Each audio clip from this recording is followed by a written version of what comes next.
Apollo Kibuloy for Senator, running for Senator, independent, sir. No, under WPP, may authorized representative lang po, magbibigay ng 2 minutes na introduction. Ayan.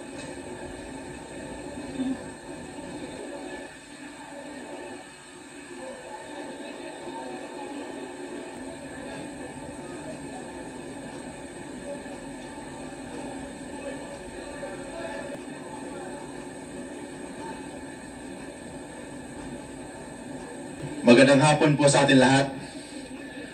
Pastor Apollo Kibuloy is running for Senator of the Republic of the Philippines. Kasi gusto niya maging part ng solusyon ng ating bansa. Ang focus po niya, bakit siya tumakbo? Dahil sa Diyos at sa Pilipinas nating mahal.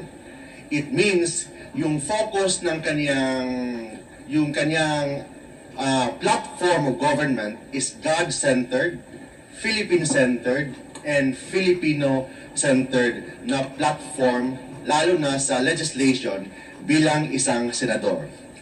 And ang priority po niya, number 1, is yung religious freedom. Naniwala po si Pastor Apollo Kibuloy that religious freedom is inviolable. It means kailangan ang government po natin should secure the holy grounds against state forces. Second, kailangan protektahan ang mga mahihirap, mga poor, particularly sa health, free medicine, fast medical services. Pastor Kibuloy will be the senator sa mga mahihirap, senator sa mga ordinaryong mga Pilipino, senador sa mga manggagawa. Madaling lapitan, willing makinig sa lahat ng problema ng taong bayan. And third, he will focus on education. He wants a massive quality education and zero corruption. Makita naman natin, exhibit number 1 is the KOJC.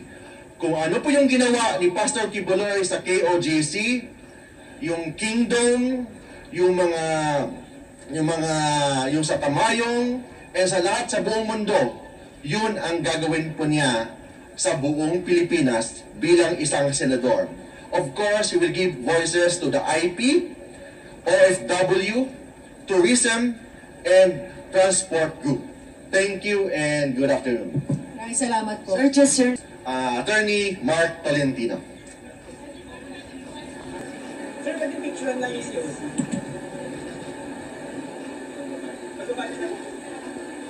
Ano na po?